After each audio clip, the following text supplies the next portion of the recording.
It's not a doggy daycare. It's still an office and people have to do work. And one of the biggest factors of that is about having management in place within the office. It's not kind of a one size fits all. Some offices you would have a few very laid back dogs who aren't interested in playing and going wild, so actually they can free range much more. Other offices you'll have more playful individuals who need a bit more management, like setting up kind of a pod like system where you each have kind of your own zone. But a lot of it is about dog personality and about setting dogs up to succeed. You're listening to the Soul Touched by Dogs podcast, the show for dog lovers who see dogs not as toys or tools, but wise souls worth our respect and care. I'm Anke and I'm your host. Hello and welcome, Emily. I'm super happy to have you here. Hello, hi. Thank you for having me. It's lovely. Well, I always thought the same way. Let people know where in this lovely world you're based and what's your business with dogs. So I am in the UK in a little place called Gloucestershire, in a small, very funky town called Stroud, which I'm quite proud of. It's a great place. And I run two businesses. I run my canine consultancy, which is kind of behaviour work and my animal behaviour hat on. And then my other business, which we're going to talk a lot about today, is dogs in offices. So creating dog-friendly offices, how to do it well, how to avoid kind of the pitfalls. And it's something I got into, trying to think now, gotta try and remember how many years ago it was. 2014. When it just kind of became apparent that actually, why aren't we know that all of the evidence says that it's a really good thing, dogs in offices. Why aren't we doing it? Like, we know what the benefits are. We know how good it is for people. Why is no one doing this? So I started to look into it, and it's mostly because what the two things that happen is people either try and do it themselves and it goes a bit wrong because there's no policies in place, and it's a nice idea and it really works well, but you do need a bit of kind of thinking it through and making sure dogs are suitable, or because people are a bit like just saying, oh, it's too much work, I'm just not going to bother. So that's why I built what I built. I love that. I love that. And we were just chatting before we hit record, and I literally personally I've always wanted a dog, and as long as I was working in offices, it's like, oh well, I don't want my dog to be alone at home. So that, like, the idea of being able to bring your dog to the office wasn't even a thing. Like, I don't think anybody had even kind of considered it. Like, I mean, I obviously think like, oh my God, it'd be wonderful, to have your, so what are things that a company would need to think about? Because I'm now thinking, oh God, wouldn't it be hilarious, if everybody brought their dogs? It'd be like, would anybody do any work, because I'd be just like petting everybody's dog all day. Yeah. So, how can you actually do that in a sense that it doesn't turn into chaos, or I don't know what people are worried about also, like what are the concerns? Yeah, so it's about making sure that people don't, it's not a doggy daycare, like it's still an office and people have to do work. And one of the biggest factors of that is about having management in place within the office. So depending on, it's not kind of a one size fits all. Some offices you would have a few very laid back dogs who aren't interested in playing and going wild, so actually they can free range much more. Other offices you'll have more playful individuals who need a bit more management. So typically like setting up kind of a pod like system where you each have kind of your own zone, and you can put either stair gates on, or you can have dogs are tethered to desks and stuff like that. But a lot of it is about dog personality and about setting dogs up to succeed. So having things in place like traffic light systems of, if this is quite an excitable dog and they've got to get used to the office is quite boring, we want people to help them in that, so they can't come in and be like, oh my God, this is so exciting, and wind the dog up, because that's just going to set them up to fail. Whereas dogs who are really calm and sedate, you can kind of say hi to them a lot more. And you get like dogs will then mooch about either within their pod sit like section or wherever they are, and you start to get the dogs start to create like a little, not community, like, but they all start to really get to know each other. And I remember at one point when I worked one of the offices where we bought this in, we were a pretty small office, to be honest. We were fairly hemmed in there. And I remember on one occasion I counted and I was like, we've got 18 dogs in here. And yet you wouldn't know. Every dog was just fast asleep under the table. I always joke and say one of the only downsides was, you know, that lull after lunch and everyone's a bit tired and it's a bit warm. And one of our colleagues had pugs and they were just snoring away under the table. And I remember thinking like, oh, I might actually fall asleep too. Oh, that's funny. And yeah, so a lot of it is about dog suitability and having stuff in place. So if you have a dog who actually isn't coping with the office, or is noisy, or is a nuisance, or is like really smelly, because that is a thing, there's stuff in place to make sure that you can handle it professionally and properly, as opposed to, oh, people don't like your dog, you need to make it leave, that sort of thing. It's about having it all in place so that it's fair and it's structured and no one kind of feels disadvantaged in any way, I suppose. I'm just still kind of like 18 dogs in the office. Like, Yeah. so it's not just like, because I can't even picture what this would look like. Like if I have an Okay. like office and I don't know, like I like when I was in offices, it was mostly open plan offices, Yep. Yep. So I can't even sort of picture like, That and many. also what I'm thinking, if I hear dog friendly, I'm thinking somebody can, there is like bring your dog to work Friday kind of thing. So I'm sort of picturing it's an ad hoc, occasional kind of thing, but what I'm getting, it's like, it's a routine. It's Yeah, like, and everyone gets really used to it. And the other thing about having it, so one of the biggest, I suppose, concerns that places have is, well, there's two, allergies and phobias. Accidents comes in there more, but as long as you've got pretty good risk assessments and people are careful, like that's generally, it's not like, of course you increase trips and fall risks, but if dogs aren't free ranging all the time or jumping up, then actually that doesn't increase it at all, really. Um, but one of the things about having it like really routine based, that this is what happens, is it becomes really predictable. And when it's really predictable, people who are nervous or phobic of dogs, it becomes much easier. So they know entirely where dogs will be and where dogs absolutely won't be. So within any office, there are no dog zones, because and that has to be abided by to make sure that people who aren't comfortable with dogs or don't want to be near dogs, whatever their like reasons and thoughts might be, don't have to be.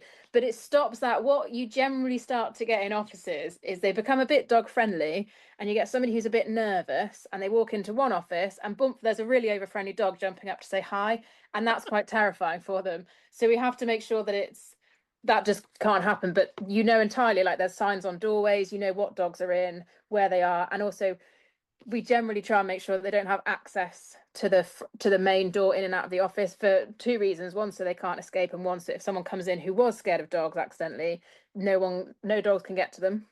yeah. So I mean, yeah, is that like, what's the percentage of people who really have a problem with dogs in the office?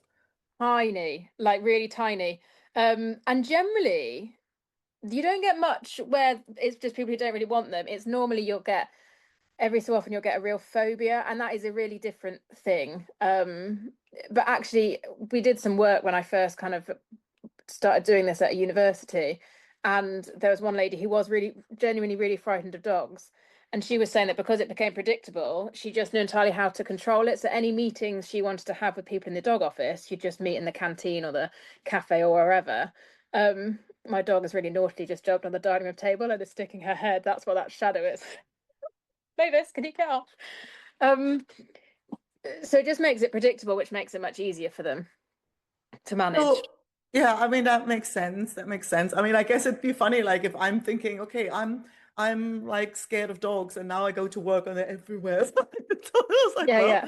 that's why I was wondering, like, does that actually happen often, right? I don't. Yeah, and we also have like within the policies, there's things like if you take your dog out for a wee, it has to be on a short lead until you get out, and you can't just take them right outside the front to have a wee, because then you start to get loads of the smell of dog wee as you walk in the office, and that's not very pleasant. So you have to take them out places, and that's one of the reasons why dogs are so beneficial, is because they make people go for walks and they make people get out and they make you take regular breaks, which actually then helps you work and be more productive. So yeah, it's good. Like toilet breaks are a good thing because it means that you take a break. that makes total sense. And I would always also think I'd be less stressed when it comes to like, if there's a meeting that starts at like whatever, if it's 9 to 5, like if there's a meeting starts at 4, if I know my dog's been at home for 9 hours alone, I'd be Yeah. like, you Yeah, know. yeah. So if my dog's with me, whatever, like, Yeah. you know, I think I'd Yeah. be a lot more relaxed knowing that I don't have to worry about the dog because the You dog's right yeah. there with me. So Yeah. I think And I you would get I would totally love it. Yeah, and you get much more flexible working times, as in like people kind of, well, I mean, that's why one of the massive benefits for employers about creating dog-friendly offices is that you increase productivity in your employees. And it's because it's exactly that. You're not like, oh, I've got to get off. Like, I don't care actually about this meeting. I'm getting home because I've left my dog at home for hours. And actually, when stuff overruns, you're a bit chilled about it because you know your dog is settled and happy and has had company and you've been on walks. It's a really different vibe, and that is where the benefits really ring true. Mm. And it saves people loads of money. If you were to have a dog walker 5 days a week in the UK, for this is for kind of two dogs because that's what I did my pricing on. It's 500 plus pounds a month. Wow. Yeah. Yeah, So it's a that huge amount. that's yeah, yeah. Yeah. And I'm thinking that's actually quite interesting to think that it actually increases productivity. I guess companies often think like, oh God, if everybody has the dogs, like nobody works. Like they would, I Yeah. would imagine the concern might be that it goes down, but it Yeah. actually goes up. Yeah. And we have all Mm. that's not just kind of me saying that. That is bona fide scientific published peer-reviewed papers that actually finds that. Um, and the other big benefit is that you recruit from a much wider pool of people. So you'll get people who are amazing at these jobs that you want to fill, but they won't do it because they work from home, they have quite a nice lifestyle, and they've got a dog. So they won't even apply for the jobs. But if you are dog friendly, they then apply for the jobs, and suddenly you get a much broader field to recruit from. And I think it's, oh, I can't remember if it's the first or second biggest factor in retaining employees. People don't leave because they're really happy because they get there to keep their dog with them. Yeah, I want that make that like that is a retention strategy. Like I love it. Yeah, yeah, So is there, you know, you were mentioning before, like, you know, when they're all sort of chilled and lay around. So some dogs might need, you know, like some training or be yeah, taught how to, yeah, like, is that something you offer to say, well, yeah, okay, here's, is that part of introducing dog friendly? Does this like, you know, there's office yeah. dog class kind of thing where, you know, people can learn and, you know, teach their dogs to chill out So next to their person? I've never done an office dog class. That's a good, that's some thing pinned in my brain somewhere now.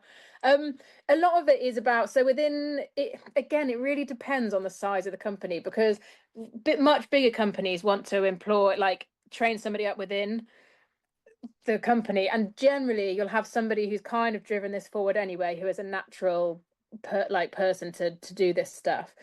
And so either I have like behaviorists who will come and do the assessments because obviously we have there's one, most things are kind of like not that serious, but there is one question where if it's a yes, it's just that they can't come in the office, and that is human aggression. Like dog aggression can actually be managed quite well because dogs aren't having face-to-face greetings, they get to know dogs in the office, so that's one that can be worked with. But any dog that's ever shown any human aggression, it's just not worth it. And actually it would stress them out, so it's not in their best interest to be in the office. So that's the only one that is a really serious no.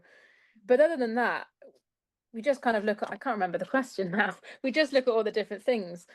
Oh, Yeah, so I mean, I train was just somebody wondering, up. like, Yeah. if I go and say, you know, like, I mean, my two girls now would be perfectly office suitable, right? But I had the boys before, and so they were a little bit more like nervous and anxious, and you know, so I think they would have needed a bit more Support. getting like used to Yeah. the, you know, so they I couldn't have expected them to walk into the office and like Chill. lay there on his, Yeah. you know, little Yeah. wee Kai, he would have found himself a flower pot to hide in, you know, Yeah. Yeah. like so And you it's like, do, that's where we have the traffic light system so that people, before either entering a person's pod or where the kind of the dog is tethered, which is under the owner's desk, it just means that because when we did it in the office that I was in, I had my two border collies, one of whom you can still take her anywhere. She's unbelievably laid back, never noisy, totally easy, fine with everybody and everything. And then my boy loved life to the max in every situation. He was just the biggest joyful dog ever. I mean, he wasn't that bit, but he just was full of joy. And so I was really strict. I put him onto a red traffic light, not because he was worried or anything like that, but because if he learned that people either played fetch with him or were really exciting, I would then have to be working with him getting like noisy because his way of being excited was to be barky. And it took about, so he was really chilled out from the start because it was a totally new experience. But because anybody who came in was just dead boring and really neutral, he was basically like he was at home. So he just was really chilled out. And yet he's the dog that is like the life and soul of any party. He finds like the excitement in anything.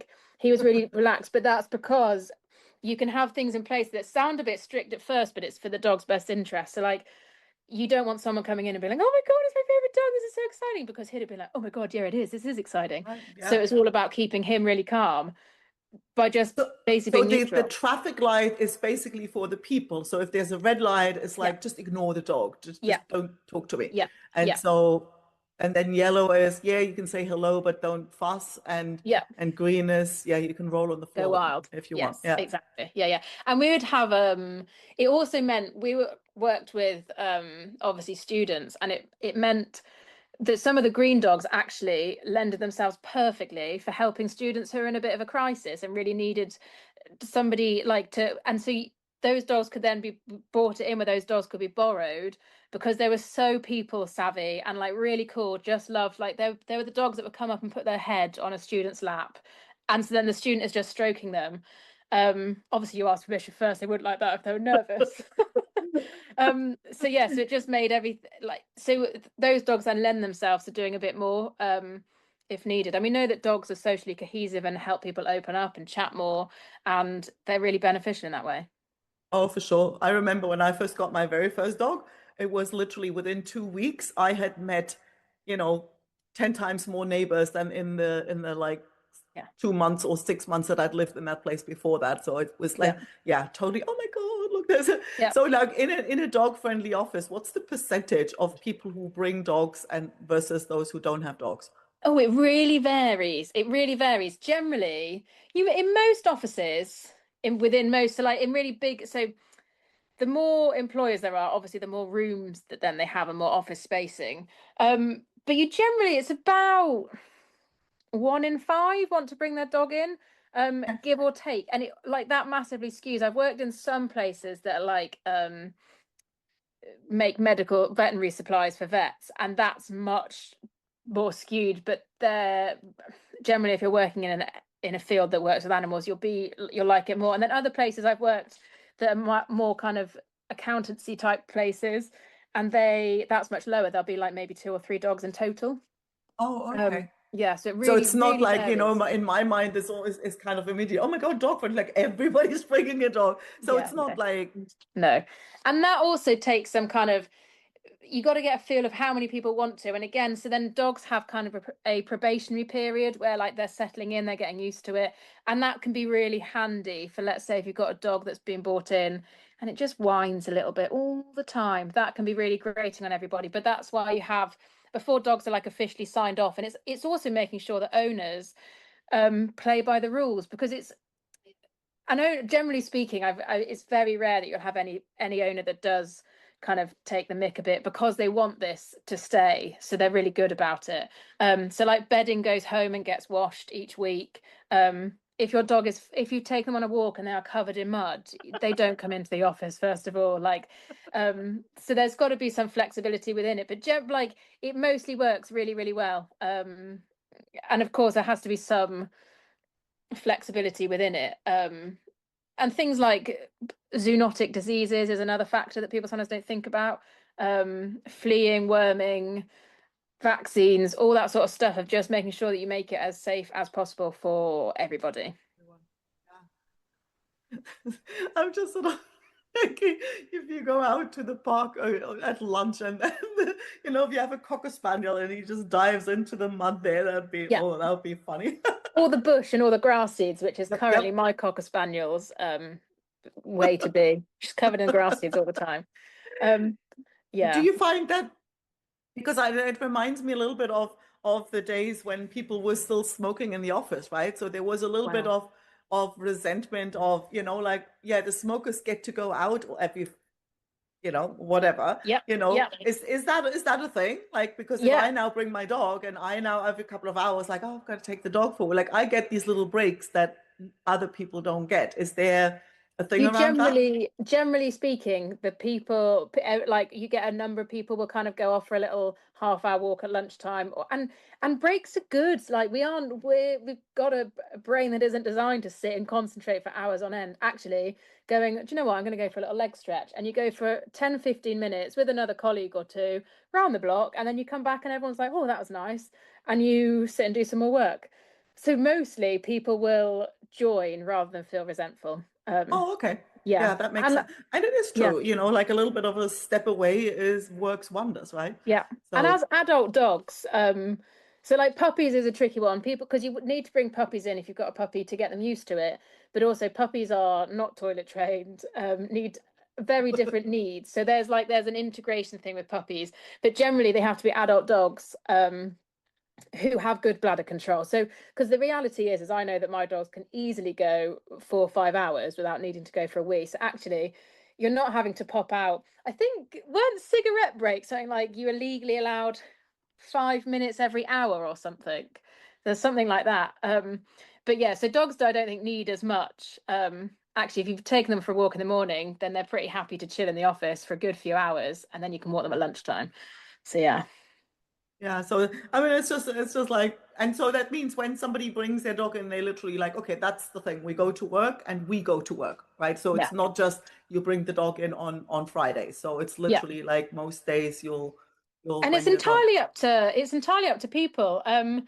If it is, sometimes there are offices where actually this is going to become really rammed, and we need to do a bit of like staggering, so it's not all the dogs in all at once the first few times. Yeah. So you can start to work out rotas and who comes in when.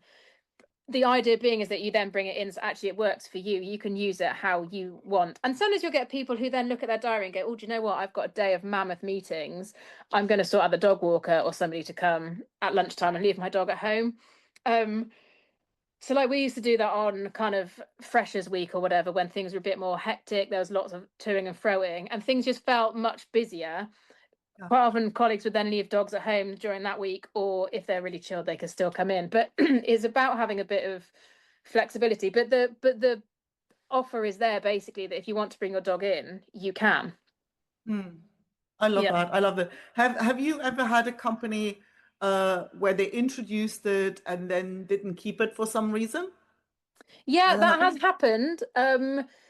Generally speaking, with change of management, that's what happens. Oh, And that's probably one of the hardest. You can have everybody is on board with it and everybody wants to do it, apart from you'll get someone in management who just goes, no, it's just not a thing. And if you have a hard no, you have a hard no. And that's where sometimes saying, look, we'll all be harder working, happier, healthier, you'll make more money out of us, sort of thing. Like sometimes it's just about framing it so that if somebody was like, no, it'll just be a doggy daycare, I've just been like, actually, here's what we know, and here's how we know it won't be just a doggy daycare, and it will actually have benefits for you as well.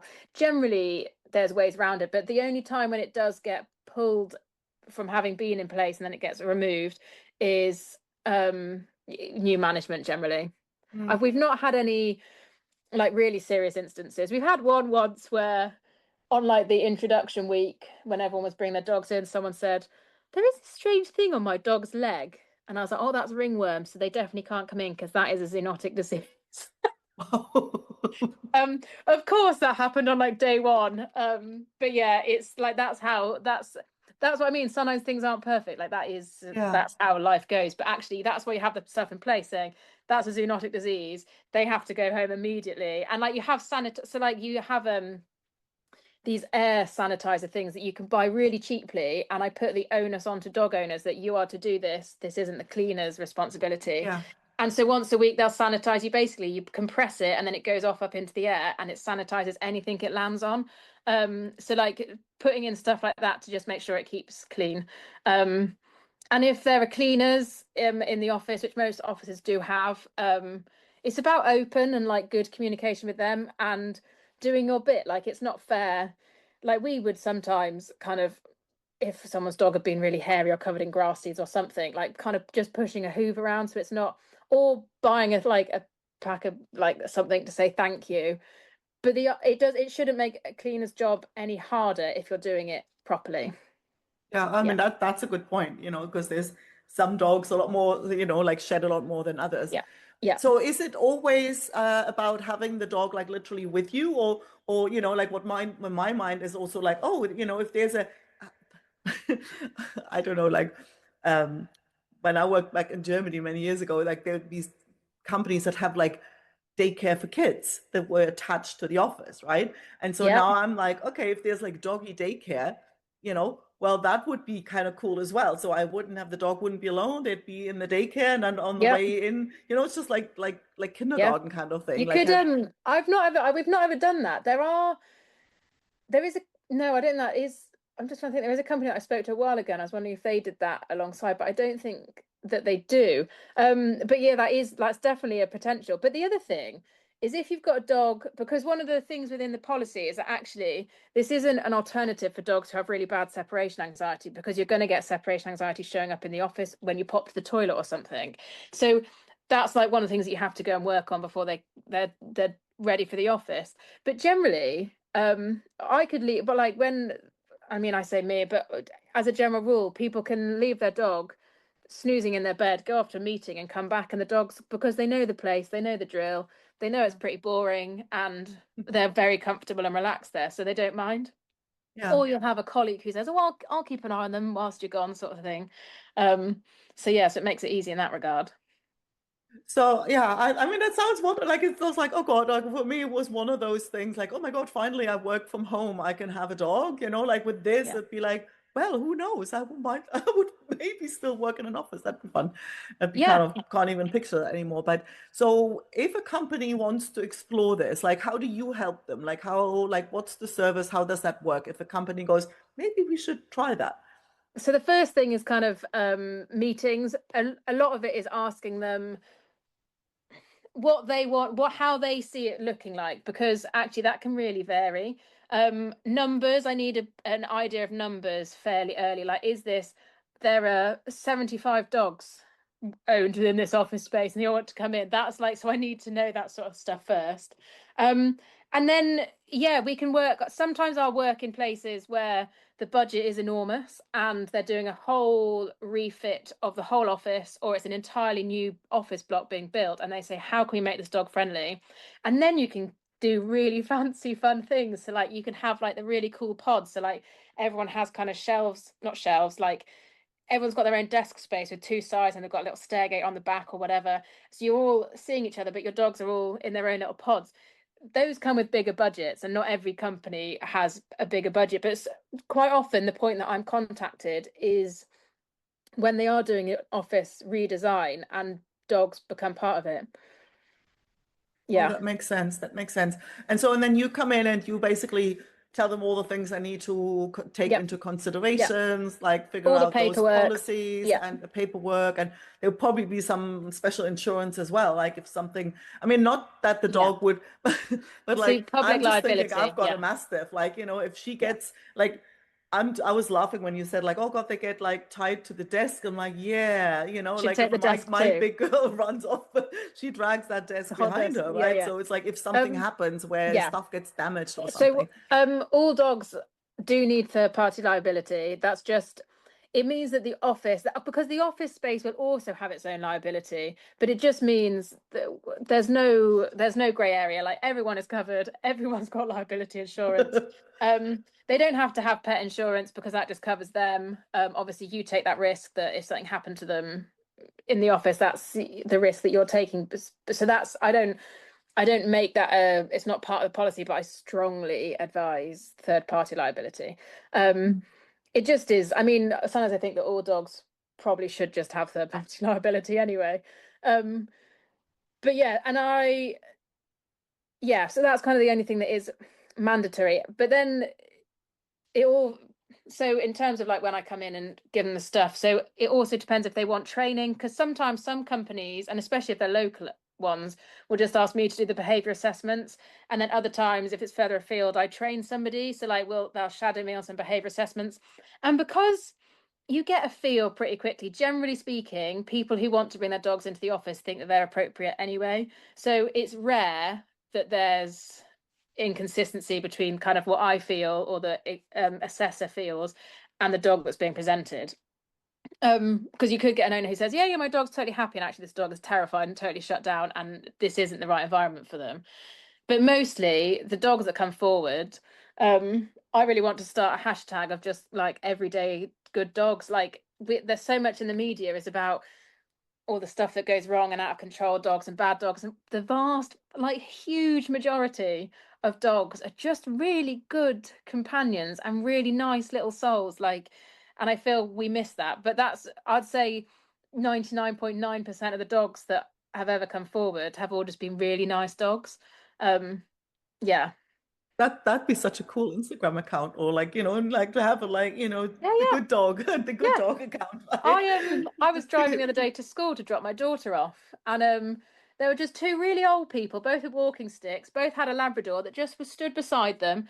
And I dropped my daughter off, stayed for a little bit, and so I was probably about 40 minutes later. They're both still just stood chatting there. Both dogs had laid down at this point, but I thought they're good dogs. They're good Yeah. dogs. They've been great companions on a nice little walk, and then they will happily lay by their owner's side as they have a chat.